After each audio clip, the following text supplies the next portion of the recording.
सकती है। यही वो चीज है जिसकी वजह से लोग पत्थर की मूर्ति को भगवान समझ के पूजते हैं और उनकी मनोकामनाएं पूरी हो जाती हैं। अब विश्वास आपकी जिंदगी में कैसे परिवर्तन ला सकता है, इसको एक कहानी से समझने की कोशिश करते हैं। एक बार क्या हुआ, एक गांव में एक व्यक्ति बड़ा बीमार था क्योंकि उसे टीबी था। बीमारी ज्यादा बढ़ने की वजह से वो अपने गांव के ही वैद्य के घर पे पहुंचा। अब जैसे वो वैद्य के घर गया, उसको पता लगा कि वैद्य जी घर पे नहीं है, वो खेत में काम कर रहा है। तो वो खेत पहुंच गया। अब खेत में जाके उसने वैद्य जी को सारी बात बताई कि उसे क्या बीमारी है, क्या प्रॉब्लम है। वैद्य जी ने सारी बीमारी जानने के बाद उसे दवाई लिख के देने की कोशिश करी, लेकिन खेत में ना पेपर था ना पेन। तो उन्होंने पास में ही रखी एक लाल ईंट को उठाया और उसके पास में कोयला पड़ा था, तो कोयले को उठा के और लाल ईंट को उठा के उस कोयले से लाल ईंट पे कुछ लिखा। उस व्यक्ति को देते हुए कहा कि ये ले लेना और इसे रोज पानी में घोल घोल के पीना।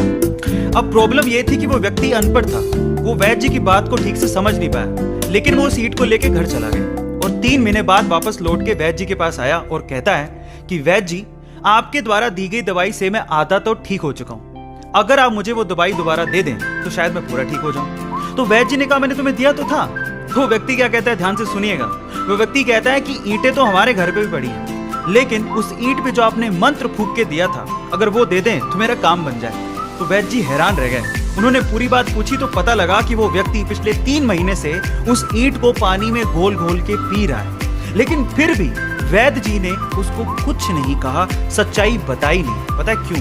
क्योंकि उसे उस इलाज में विश्वास था और वो ठीक हो रहा था। वैद्य जी ने फिर से ईंट ली और फिर से उस ईंट पे कोयले से दवाई लिख के उसे दे दी और वो बंदा पूरी तरह से ठीक हो गया। अब आप लोग कहेंगे कि कैसे बच्चों वाली कहानी है, नहीं, लेकिन यहाँ पर समझने और सीखने लायक बहुत सारी चीजें। यहाँ सीखने लायक बात यह है कि दवाई लेने के साथ साथ आपको इस चीज पे भी विश्वास होना चाहिए कि इस दवाई को लेने के बाद मैं पूरी तरह से स्वस्थ हो जाऊंगा, तभी आप उस प्रॉब्लम से बाहर निकल पाओगे।